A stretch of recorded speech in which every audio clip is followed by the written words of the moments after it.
Deepak ji, doctor Savita ginger जी, श्री श्यामलाल बंसल जी, श्री संदीप जहल जी तथा doctor Manoj जो principal हैं गवर्नमेंट कॉलेज के।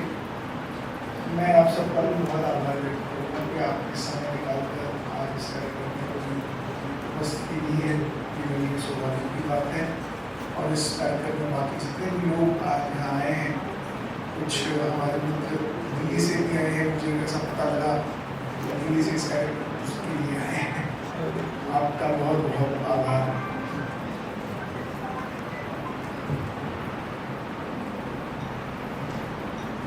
पुस्तक का शीर्षक है आई एम शिव।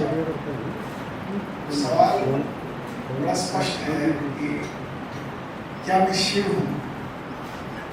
तो ये बड़ा अटपटा सा सवाल है, क्योंकि हमारी ज्ञान परंपरा में हमें शिव का जो एक दृष्टिकोण है, जो एक कल्पना है, वो कल्पना है कि शिव एक महादेव के रूप में वहाँ पर्वत पर, कैलाश पर्वत पर बैठे हैं और माता पार्वती उनकी बगल में ऐसे कॉन्सोर्ट बैठी हैं, नंदी साथ में बैठे हैं, जटाओं की माला है, गणेश जी भी हैं, कुमार जी भी हैं, ये कल्पना है। तो अगर कल्पना में और अगर हमारे उस विचार में शिव वो है जो कैलाश पर्वत पर बैठा है, तो फिर मैं शिव कैसे हो सकता? ये बड़ी दुविधा का सवाल है, क्योंकि जनमानस में आप कहेंगे शिव तो आपका अर्थ है मंदिर में भगवान शिव की मूर्ति या शिव की एक कल्पना है कि शिव ऐसा दिखते हैं, जैसे हमने ये अनायत जी ने पोस्टर पे बनाया है, नंदी के ऊपर सवार शिव की कल्पना तो यही, शिव भोलेनाथ हैं, शिव हमारे डमरू वाले हैं, त्रिशूलधारी हैं, यही शिव की एक कल्पना है। बचपन से आज तक हर किसी के मन की कल्पना यही शिव है। तो ये सवाल बड़ा दुविधा खड़ा कर देता है कि अगर शिव कोई और है जिसको मैं पूजता हूँ, जिसके प्रति मैं अपना आभार व्यक्त करता हूँ, जिससे मैं कुछ मांगता हूँ, जिससे मैं कुछ उम्मीद रखता हूँ, तो ये कल्पना को ही एकदम से उलट कर देता है कि मैं शिव हूँ, तो क्या वो सब शक्तियाँ, सब पावर, सब ताकत जिससे मैं मांग रहा हूँ मुझे खुद से ही मांगना है? ये प्रश्न खड़ा कर। तो अभी जैसे डॉक्टर साहब ने कहा, न मैं मन हूँ, न बुद्धि हूँ, न अहंकार हूँ, न चित्त हूँ, न पुण्य हूँ, न पाप हूँ, ऐसा आप बता रहे थे। निर्वाण षटकम का आचार्य शंकराचार्य जी का निर्वाण षटकम लिखा हुआ है, तो आचार्य शंकर कहते हैं कि न मैं पुण्य हूँ, न पाप हूँ, न मैं ये हूँ, न मैं वो हूँ, न मैं पिता हूँ, न मैं पुत्र हूँ, न मैं माँ हूँ, न मैं भ्राता हूँ, न मैं संसार हूँ, न मैं ये हूँ, न पेड़ हूँ, न पौधा हूँ, तो फिर मैं क्या हूँ? कहते हैं शिवोहम, शिवोहम, मैं शिव हूँ, मैं शिव हूँ। तो अब ये बड़ी डाइकोटमिक परिस्थिति है कि एक तरफ से मैं कहता हूँ कि ये शिव है जो मंदिर में है, जो पहाड़ों में है, और एक तरफ से मैं कहता हूँ ये सब कुछ नहीं है, मैं शिव। तो इसके लिए ये बड़ा दुविधा वाला प्रश्न मेरे सामने भी कई वर्ष पहले आया। मैं अपने पिताजी से पूछता था कि ये जो प्रश्न है, तो मेरे पिताजी कई बार इसका उत्तर देते थे, और उत्तर देते देते उन्होंने कई बार कहा कि भाई एक ग्रंथ है, आप इस ग्रंथ का थोड़ा सा परस्यूल करें। और मैंने उस ग्रंथ का परस्यू करना शुरू कर दिया, और उस ग्रंथ का नाम था, जो कश्मीर शैव दर्शन में हम बोलते हैं, प्रतिविज्ञा। डॉक्टर साहब कह रहे थे प्रतिविज्ञा हृदय, बिल्कुल प्रतिविज्ञा हृदय ही है, जो आचार्य खेमराज जी ने लिखा हुआ है लगभग 7वीं-8वीं शताब्दी में कश्मीर के अंदर। और ये शैव दर्शन बड़ा ही विचित्र प्रकार का शैव दर्शन। और जब डॉक्टर साहब अभी निर्वाण षटकम की बात कर रहे थे, तो मुझे, अगर साइंस के यहाँ स्टूडेंट्स बैठे हैं तो मुझे श्रोडिंगर याद आ रहा है, मुझे हाइजेनबर्ग याद आ रहा है, मुझे आइंस्टाइन याद आ रहा है। कहेंगे ऐसा कैसे? क्योंकि जिस समय हम श्रोडिंगर को पढ़ते हैं, और श्रोडिंगर की बड़ी फेमस है बुक, अगर कोई साइंस के स्टूडेंट्स हैं यहाँ पे तो श्रोडिंगर्स कैट करके बड़ा फेमस प्रिंसिपल है, और उस प्रिंसिपल में वो कहते हैं कि सब चीजें सुपरपोजिशन में हैं। There is nothing which is definitive, यानी अगर मैं कहूँ ये डेफिनेटिव है, ये माइक डेफिनेटिव है, तो श्रोडिंगर का प्रिंसिपल कहता है देयर इज नथिंग डेफिनेटिव। तो ये बड़ा और कॉम्प्लिकेटेड मैटर कर देता है। यानी श्रोडिंगर की प्रिंसिपल से देखें या हाइजेनबर्ग की प्रिंसिपल से देखें, अगर मैं शरीर को फिजिकल लेवल पर देखता हूं तो मैं इसे टच करता हूं, मैं इसे फील करता हूं, और मैं कहता हूं डेफिनेटली तो है, मैंने टच किया है तो ये माइक ही है, मैंने आपको टच किया तो ये हाथ ही तो है। लेकिन जब हम इन प्रिंसिपल्स को, इन साइंस को और परस्यू करते हैं तो हमें समझ में आता है कि फिजिकल लेवल पर जो हमें दिखता है, क्वांटम लेवल पर वो नहीं है। यानी फिजिकल लेवल पर सारा चीज मैटर से बना है, साइंस ने हमें ये कहा। और मैटर किस चीज का बना है? एटम्स का बना है। एटम किस चीज के बने हैं? मॉलिक्यूल्स हैं, फिर उसके अंदर सेल्स हैं, फिर उसके अंदर इलेक्ट्रॉन्स हैं, प्रोटॉन्स हैं, न्यूट्रॉन्स हैं। लेकिन जब उसके भी भीतर जाते हैं, यानी अगर मैं इस हाथ को या इस शरीर को, इसको मैं माइक्रोस्कोपिक लेवल्स पर मैं इसको एसेस करना शुरू करूँ, मैं इसको मैग्नीफाई करूँ, जैसे हम मैग्नीफाई करते हैं इमेज, अगर साइंस कहता है अगर आप इसको मैग्नीफाई करना शुरू कर दें at the highest level of visibility, तो आपको ये हाथ जो है, आपको इसके एटम्स दिखाई देंगे, और मैग्नीफाई करेंगे तो इसके आपको इलेक्ट्रॉन्स, प्रोटॉन्स, न्यूट्रॉन्स दिखेंगे, उसको और मैग्नीफाई करेंगे तो आपको क्वार्ट्स दिखेंगे, और क्वार्ट्स को और मैग्नीफाई करेंगे तो वहां कुछ भी नहीं दिखेगा। लेकिन जो कुछ भी नहीं दिखेगा वो पोटेंशियल है, क्योंकि वो फील्ड ऑफ एनर्जी है।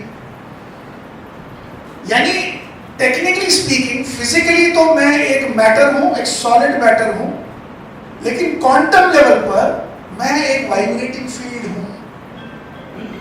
इसका उदाहरण मैं आपको दूंगा, जैसे चक्रवाती तूफान आते हैं, आपने देखा है, अमेरिका में आते हैं, क्या बोलते हैं उनको? वर्लपूल नहीं, उसको नाम क्या देते हैं? कटरीना, टॉर्नेडो, इस प्रकार से बोलते हैं। कभी आप इमेजिन कर सकते हैं कि एक टॉर्नेडो जो एक फील्ड फोर्स है, उसको कट करके कोई गाड़ी जा सकती है? नहीं जा सकती, जबकि वहां कुछ भी नहीं है। यानी एक फील्ड फोर्स को आप कट थ्रू नहीं कर सकते। इसी तरह से जब आप क्वांटम लेवल पर शरीर को, इस चीज को, इस टेबल को, किसी भी चीज को आप क्वांटम लेवल पर असेस करेंगे तो आपको वहां पे कुछ भी नहीं मिलेगा, एक वाइब्रेटिंग एनर्जी मिलेगी। साइंस में जो स्टूडेंट्स यहाँ होंगे, अगर किसी ने स्ट्रिंग थ्योरी पढ़ी है तो स्ट्रिंग थ्योरी इस चीज का प्रमाण देती है कि जो कणों का अंतिम स्तर है वो वाइब्रेटिंग फील्ड है, वो वाइब्रेटिंग एनर्जी है। और ये एनर्जी जो है, ये एनर्जी ऐसा नहीं है कि मेरी एनर्जी अलग है और आपकी एनर्जी अलग है।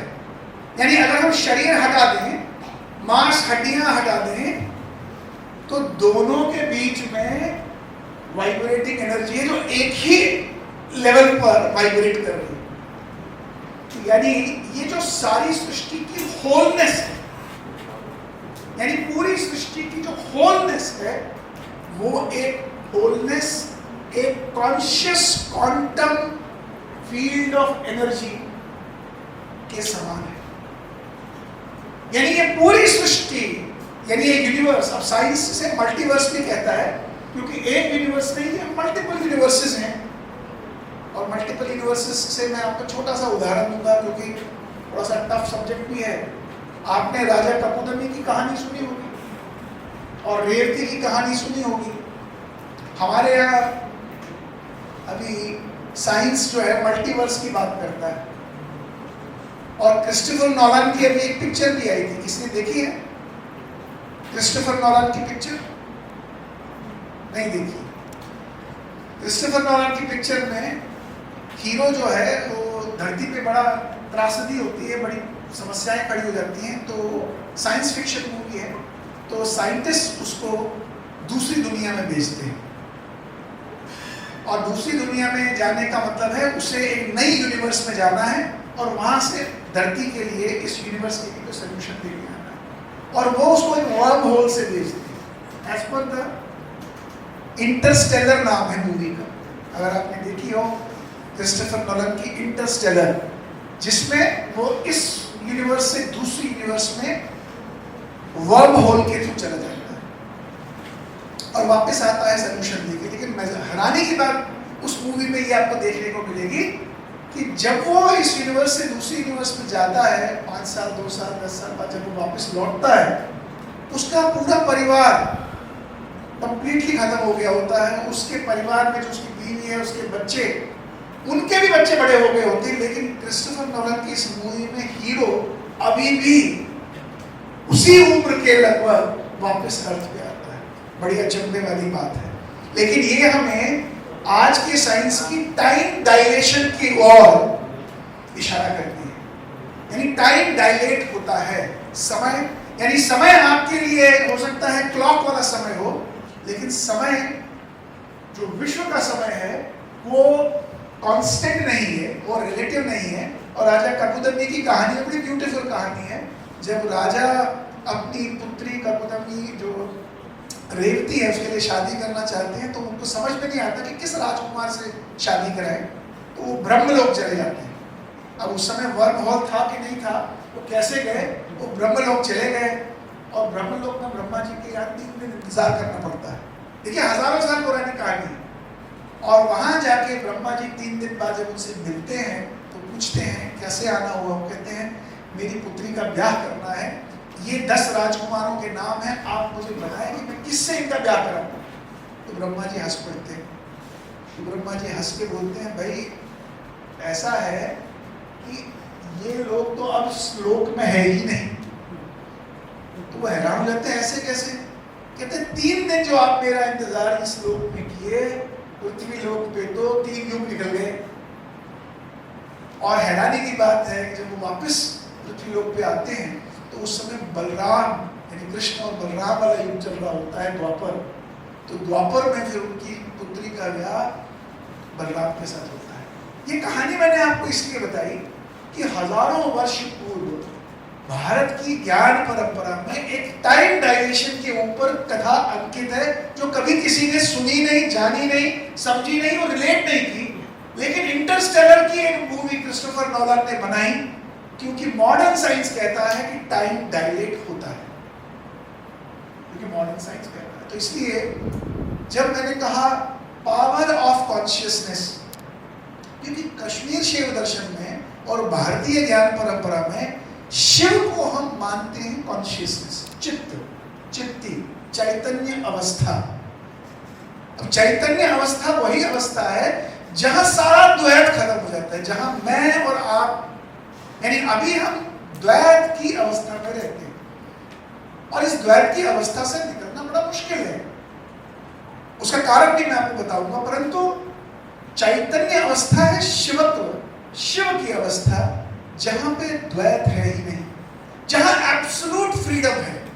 लेकिन फ्रीडम ऑफ चूजिंग थॉट नहीं, फ्रीडम ऑफ बिकमिंग थॉटलेस। क्योंकि जहां थॉट चूज करोगे वहां फ्रीडम अभी भी नहीं है, क्योंकि थॉट रियल नहीं है, थॉट एक्वायर्ड है। इसलिए चैतन्य अवस्था वो है जहां बिल्कुल थॉटलेस अवस्था है, वो है शिवत्व। तो शिवत्व को प्राप्त करना भारतीय ज्ञान परंपरा में एक बहुत बड़ा सिद्धांत रहा है, और वो सिद्धांत काश्मीर शिव दर्शन में या अद्वैतवाद में प्रतिभिज्ञा के अंदर अंकित है। अब सवाल ये होता है कि कश्मीर शिव दर्शन हमें बताता क्या है? ये बहुत आवश्यक है समझना। कश्मीर शिव दर्शन हमें कहता है कि ये जो कॉन्शियसनेस है, जिसको हम कॉन्शियसनेस कहते हैं, जिसको हम चित्त कहते हैं या चित्ती कहते हैं, ये कॉन्शियसनेस जो है ये होलनेस है। मतलब जो शिव है, जो परम शिव है, वो चित्त है। एक ऐसी अवेयरनेस, एक ऐसी कॉन्शियसनेस जिसके ऊपर एनर्जी यानी शक्ति वो मैनिफेस्ट करती है। यानी शिव एक अल्टीमेट अवेयरनेस है, एक अल्टीमेट कॉन्शियसनेस है जो इस पूरे ब्रह्मांड की फाउंडेशन है। मतलब जो बदलती नहीं है, जिसमें कोई बदलाव नहीं हो सकता, जो एक साइलेंट ऑब्जर्वर की तरह इस पूरे ब्रह्मांड को, जितना भी जो भी इन्फिनाइट हमारे सामने है, वो उस इन्फिनाइट का जो फाउंडेशन है, सिंगुलैरिटी, वो शिव जो है वो सिंगुलैरिटी है। और जो शक्ति है, वो शक्ति उस सिंगुलैरिटी को मैनिफेस्ट करने का पावर है। इसलिए शिव और शक्ति दोनों अलग नहीं है। शिव और शक्ति परम शिव के दो स्वरूप हैं। एक ही स्वरूप के अंदर दो स्वरूप, एक है जो कंप्लीट अवेयरनेस है और दूसरा है जो उस अवेयरनेस को मैनिफेस्ट करता है। और मैनिफेस्ट कैसे करता है? जो हमें दिखता है, इस तारे, जमीन, आसमान, प्लैनेट्स, यूनिवर्स, मल्टीवर्स, जो भी मल्टीवर्स आपको दिखती है, वो सारी मैनिफेस्टेशन वो एनर्जी करती है। तो कश्मीर शैव दर्शन हमें कहता है कि जो सारी होलनेस है, ये जो सारी कंप्लीटनेस है, शिव अपने में कंप्लीट है, और शिव की जो कंप्लीटनेस है, शिव की जो होलनेस है, ये 36 तत्वों में बड़ी हुई। यानी 36 तत्वों से शिवत्व बना हुआ है। और इस शिवत्व में एक शुद्ध तत्व है, एक अशुद्ध तत्व है और एक शुद्ध अशुद्ध तत्व।